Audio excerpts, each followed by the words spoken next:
Hi there, I am StephREDD.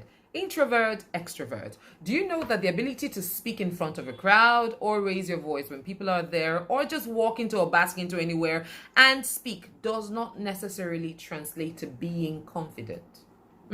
Sometimes it could actually just be a coping mechanism to cover up an anxiety, cover up a fear, and sometimes just deal with that silent moment where angels pass by. Let's talk about being extroverted.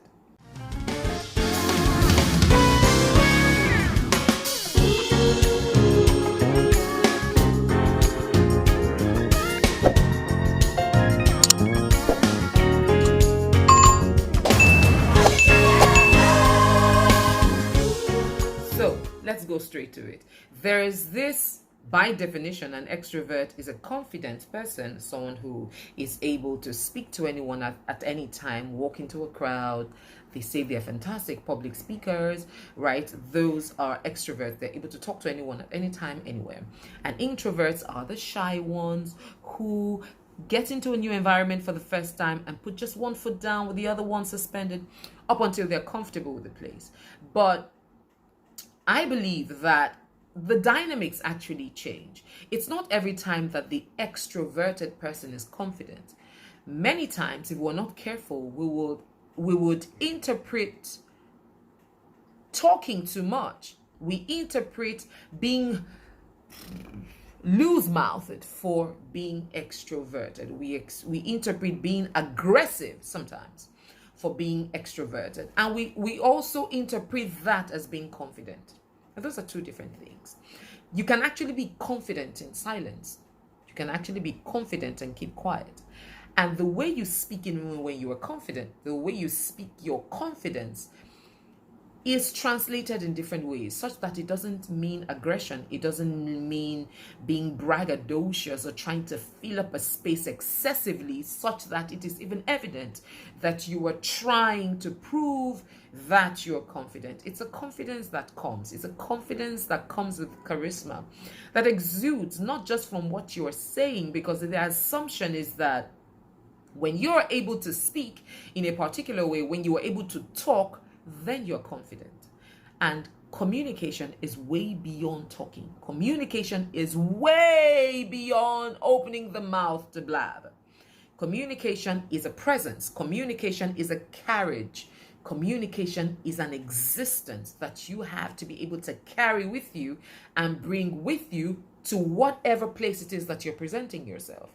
So, I believe that being considered as an extrovert, we are sometimes dealt with the tough side, the sharp side of the knife, because it's assumed that as extroverts, you have it all going. You're the life of the party. You got it going on. You do it just the way it needs to be done, or assumed that it needs to be done.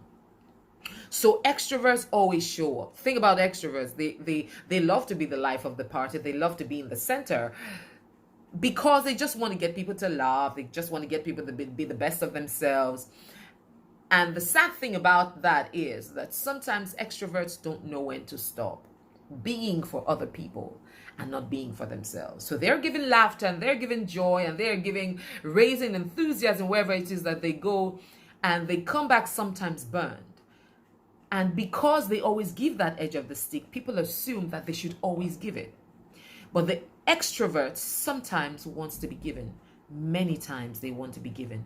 But because there is the assumption that they are the ones that give, they stretch themselves, they push themselves, and they give and give. And when the extrovert breaks, they break excessively. When they break, they could sometimes crumble. I've seen a lot of extroverts over time hurt themselves or break in such a way that you're wondering, oh my goodness, I didn't see that come. We didn't even know he was feeling that. We didn't even know she was feeling that, because sometimes they're empaths. Sometimes they go excessively overboard, not knowing when to stop and feed self. Because before you can give, you have to give from a feeling already existing in self. So you give from there. And if there's nothing there, what are you going to give? You're all pretty much going to be giving a lot of emptiness. So you want to ensure that as an extrovert, I beg your pardon, that you're able to give from a fullness that you already have.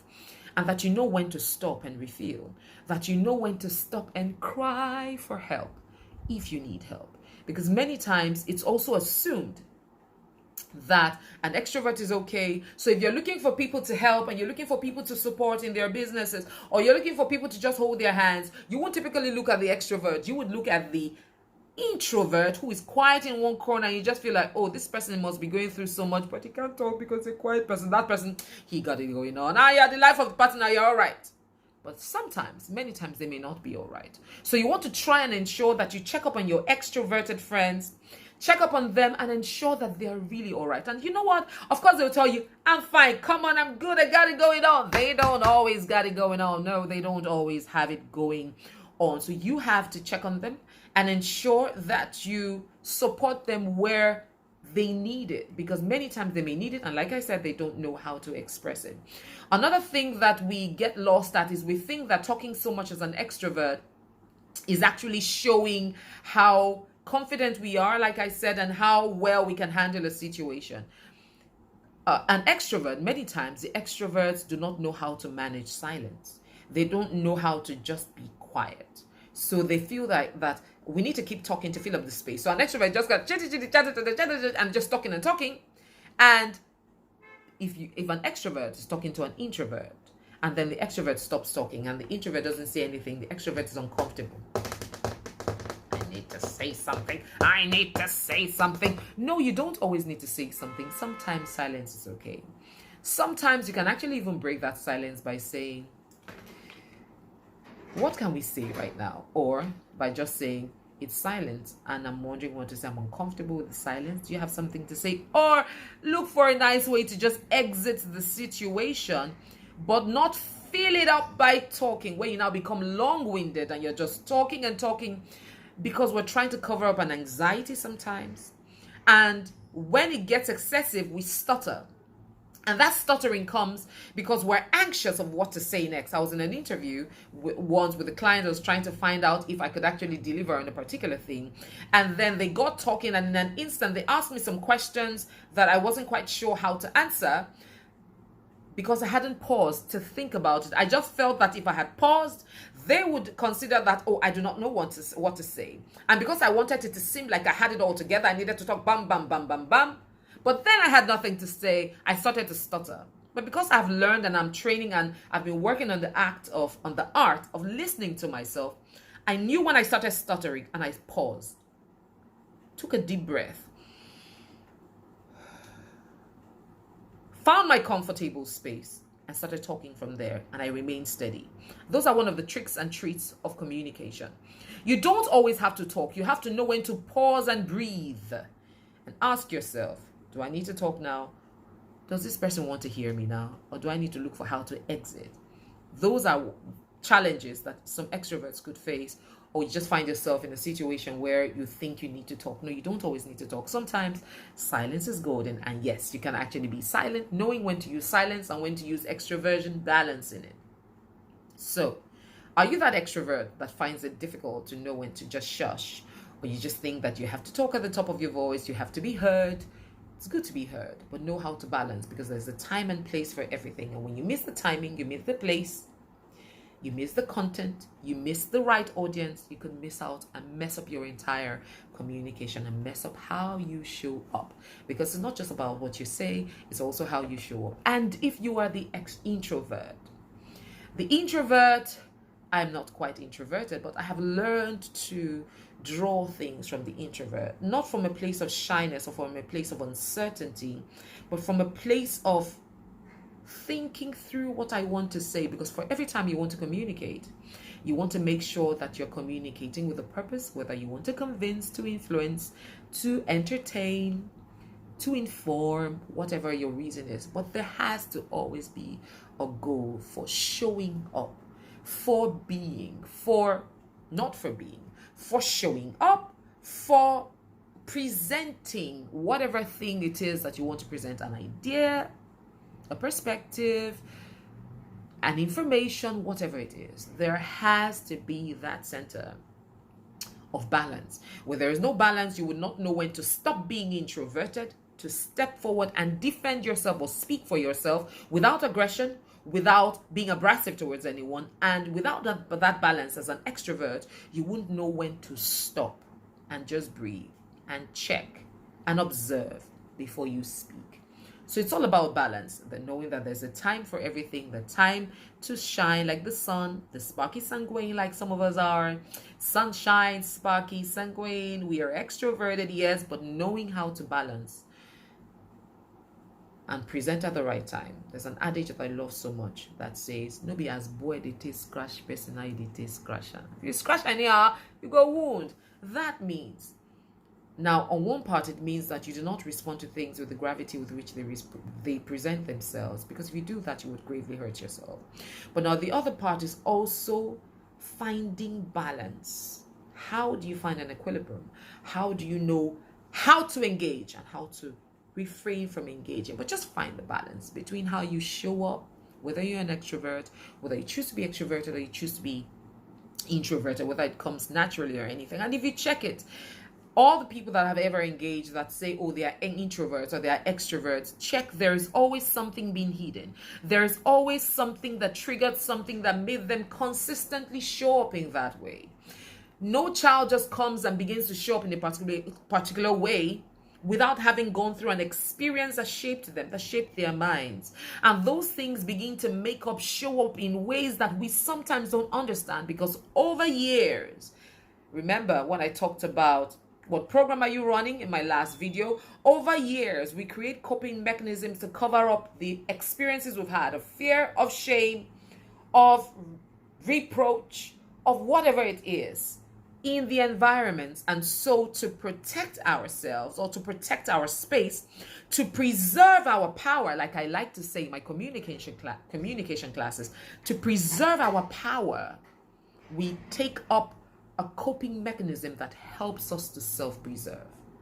And that is actually showing up in the way we communicate. It's actually showing up in the names we call ourselves. I am an extrovert, that's how I am. I am an introvert, that's how I am. Have you actually defined it and found a balance where you are showing up fully and correctly in the way that you would actually like to be recognized, the way that you would actually like to be heard, the way that you actually like to show up without fear, without anxiety, but with the fullness of yourself?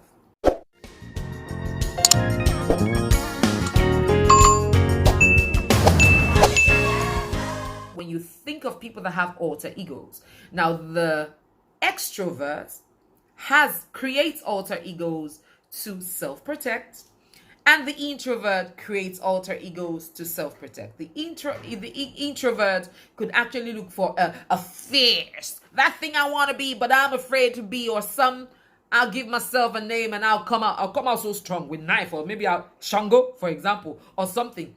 Is an introvert. That is how I want to show up, as Thor, as Iron Man, as But when I am not on stage, I am off stage, I'm a totally different person. And I believe that the ability to find a balance with who I am per time and not hiding any personality because I don't want a particular personality to be known or something, but just finding the balance so that you can show up fully. So all of this ramble that I've just been rambling this afternoon, I hope you got it, evening, morning, wherever it is that you find yourself. My message really is, whether you're extroverted or introverted, ensure that you always find balance and ensure that you always speak from a place of truth, comfort, and confidence, such that you don't feel shaken when something is not moving or when something is not happening in a particular way like the environment wants it, but you are balanced from a center, from a confidence that you know that you have intentionally built and that you can give. It's the process of knowing yourself, choosing yourself, choosing the self that you have known and giving that self to your world so that they will receive you just the way that you receive you. Because if you don't receive you, how else do you expect someone else to receive you? So receive yourself, embrace yourself, love yourself. Don't hide behind anything because you're trying to fit in or fit out. But get to discover who you really are, the beauty, the genius that you carry, and everything that makes you amazing just the way you are. And give that amazeballs to your world. Okay? Have any questions to me? Send me any questions and any observations or anything you want to add to what I have said. Send me a message to info at StephREDD.com or on any of my social media handles at I am StephREDD, and I would be glad to communicate with you, to connect with you, and to exchange perspectives with you. Up until then, you have a fantastic day. They just took my lights, but it's okay. I'm going to continue. You have an amazing day. And remember, no matter what comes, no matter what goes, no matter what gives in or doesn't, you never give up until you win. This UPS is trying to swallow my... And even if you don't win, ensure by all means that you finish strong. Have a fantastic day. I am StephREDD. Bye. There's a light to the end of the tunnel. A silver